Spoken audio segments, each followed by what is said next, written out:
Souvenirs like these ivory carvings seem harmless, but this is the endgame of the deadly ivory trade. For the ESPU must intervene at every level, from elephant to poacher, from trader to carver, from shopkeeper to tourist. ESPU Captain Johan Justa and Inspector Cristina de Carvalho briefed their agents for today's operation. Little do they know they are about to make ESPU's biggest bust ever in illegal ivory curios.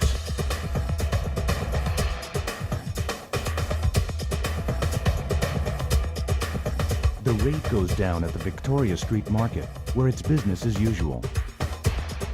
Here, shopkeepers openly sell ivory, regulated by an international treaty in 1989. One savvy tourist wants some ivory. It's banned in Australia. Isn't it banned here? So This is all African why have ivory. you got it on display? African ivory, no problem. No problem. African ivory. Well, no sell me problem. some then. What's that? It's ivory earring. The ESPU is here to find out which shops are selling illegal ivory carvings. The shopkeepers need valid government permits and invoices that prove the carvings were cut from legal ivory.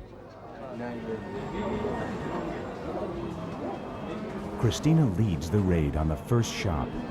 Inspector Shabalala, Sergeant Paisu. If you can just go to the back over here so they can do a full search, please. All right. Open the cupboards first, no problem. Go ahead. That's fine. Now, I never knew now it was illegal. All Ivory product has always been illegal. Don't you read the newspapers? Don't you watch TV? Okay, the excuses I heard at the market was, firstly, that they weren't aware that there was a ban on ivory. They said to me that Parks Board never informed them that there was a ban on ivory. But the shopkeepers were warned by authorities repeatedly since 1991. No permits, no invoices, no sales. A lot of them said that they inherited the shop. They never knew that they were supposed to get permits. Is there any way you can find out if your father had permits for these things? Otherwise, I've got to confiscate all your ivory products. And I have to arrest you for trading in ivory. Is there any way you can find out? You give me some time, I can go home looking for some permits. You never even told me. Today's raids, methodical, shop-by-shop searches, will help cut off the pipeline of illegal ivory to South Africa's biggest ivory curio market. Good morning. Are you the shop owner? Right, I'm Captain Justa, South African Police. I'm from the Endangered Species Protection Unit. I see you've got some ivory carvings over here. Could you please show me your permits for it? Oh, I don't have no papers, I'm only working here now. Okay, but do you... Because the ivory is undocumented, Johan and the other agents take inventory and pack it up. They don't want their evidence to disappear. 2 crocs. And they don't want to be accused of stealing. Madonna. It's not a problem. I'll give you now the chance to get your permits and everything for me to get your proof. You got it? I'm not going to show it tomorrow to me. I'm going to confiscate everything. Inspector Lucia Shabalala and her team raid another shop. If the ivory is not legit and these merchants are convicted, they are just as guilty as any poacher. About to lose all his ivory, the owner seems to grow testy. If I showed you a valid renewed permit, you're still going to take the ivory away? No. If you've got valid permit, I won't take it out. I won't confiscate these things. Well, can I get this permit? You give me 48 hours. No, we are not going to renew this thing now. Valid from the 22nd of the 2nd of 93 to the 31st of the 12th of 93. And it's now 97. We haven't renewed it, have we? It's too late. It's too late. For 4 years we didn't renew it. And you know that you are doing something wrong because it is written here. But some store owners do play by the rules. That's when I started learning about CITES permits. From that day I told him, you want to sell anything, get a CITES permit and keep the record. Thank you, gentlemen. Thank you very much. Keep well. Keep in touch. Okay. Those who don't suffer the consequences. We've got to confiscate everything. All ivory products to be confiscated. Yes. Christina has a hard task ahead.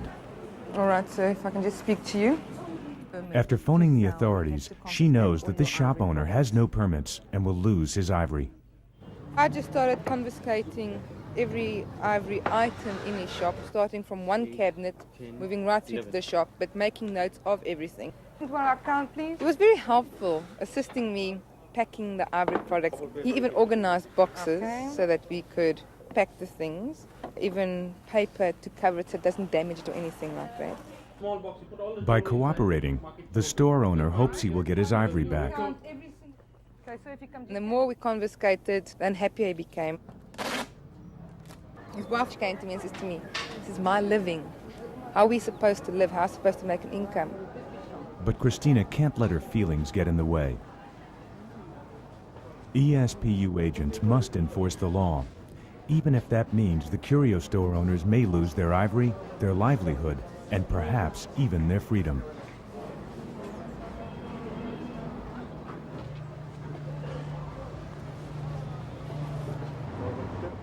They load the goods and drive back to their temporary base in nearby Umdloti. First of all, thanks everybody. I think it went well today. You too. Thank you. I think the bad part is starting now. We just compile statements. I already have spoken to the senior prosecutor, so we're all going to charge them for dealing in ivory.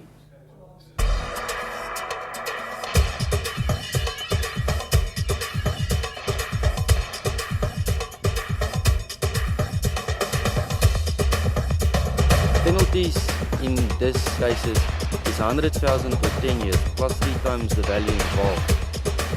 Plus, their stuff will be confiscated and will be given to the state. The operation took 4 hours, busting 9 shops, making 9 arrests, and confiscating nearly 4,000 items valued at $500,000. The largest haul ever for ESPU in illegal ivory curios. An important message was sent. Even those who sell ivory curios have to play by the rules. But what's at stake are not just souvenirs, but the lives of endangered elephants.